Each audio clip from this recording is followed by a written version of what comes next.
किसी भी देश के अंदर राज्य, जिले, शहर, कस्बे, तहसीलें या मोहल्ले होते हैं। क्या आपने कभी सुना है कि किसी देश के अंदर कोई देश होता हो? शायद आपने नहीं सुना हो, पर यह सच है।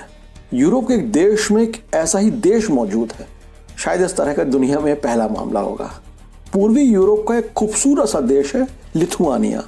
इसकी राजधानी विल्नियस में 1 वर्ग किलोमीटर से कम के दायरे में एक दूसरा देश उजुपिस बसा है। उजुपिस ने खुद को बाकायदा रिपब्लिक घोषित करके रखा है।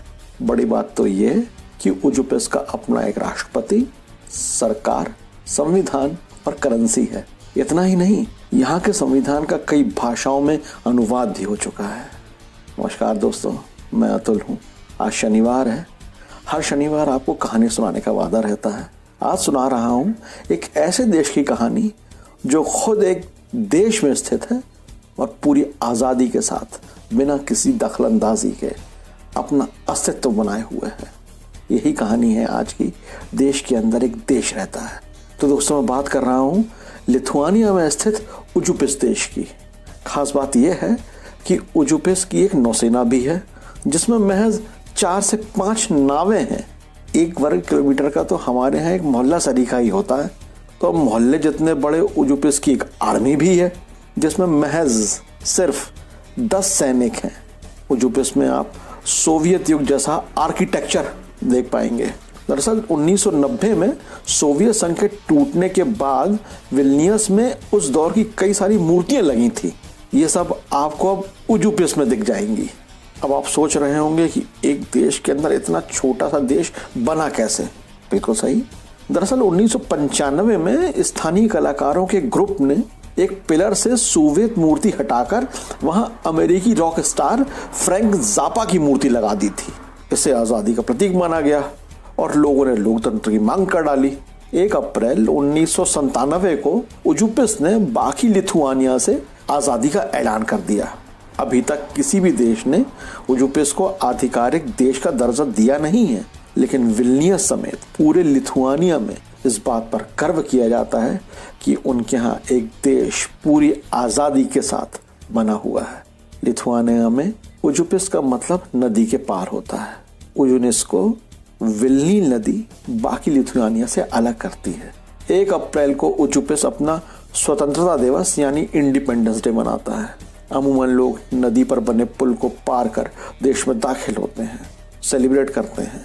स्वतंत्रता दिवस के दिन आने वाले लोगों को पुल पार होने के बाद पासपोर्ट पर एक सील लगवानी पड़ती है। बाकी के दिनों में सीमा पर कोई सुरक्षा गार्ड भी तैनात नहीं होता। उजुपिस के संस्थापकों में से यहाँ के विदेश मंत्री टॉमस सेटेपिस भी रहे हैं। सेपेटिस बताते हैं कि हमारे देश की स्थापना अरस्तु की फिलॉसफी पर हुई है। अरस्तु ने कहा था, अगर कोई देश महान बनना चाहता है तो वहां रहने वाले लोगों की संख्या 5000 से ज्यादा नहीं होनी चाहिए, क्योंकि इंसान का दिमाग ज्यादा लोगों को याद नहीं रख सकता। जब देश में कम लोग रहेंगे तो धोखाधड़ी की संभावना ही नहीं रहेगी।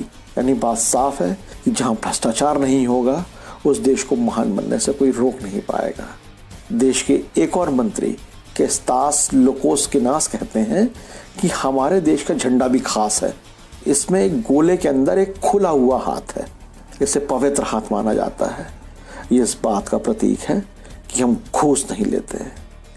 विदेश मंत्री सेपेटिस कहते हैं, जैसे ही पुल पार कर आप हमारे यहाँ आते हैं तो आप अपने मालिक खुद हैं।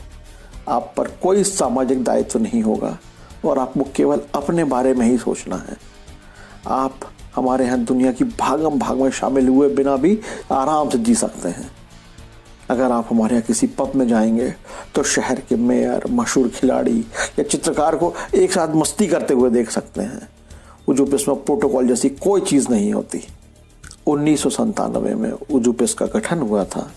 1998 में इसका संविधान तैयार हो गया। संविधान को मौजूदा विदेश मंत्री टॉमस सेपेटिस और राष्ट्रपति रोमास लिलिकिस ने महज 3 घंटे में लिख दिया था।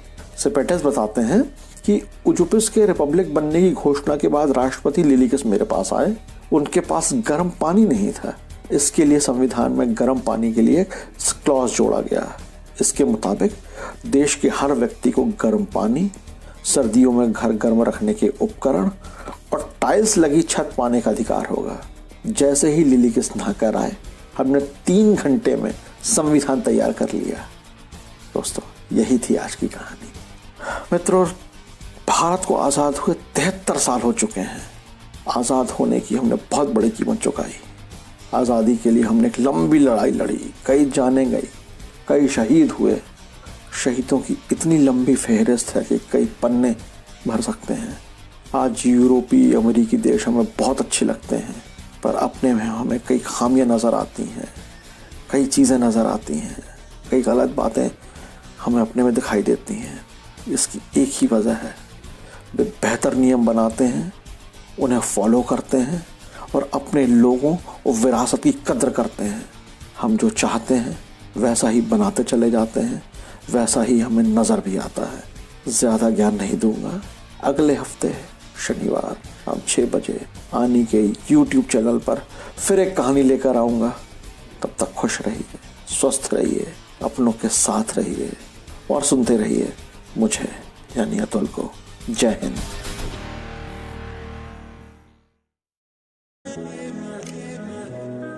आदि इंफोटेनमेंट, खुशियाँ यहाँ।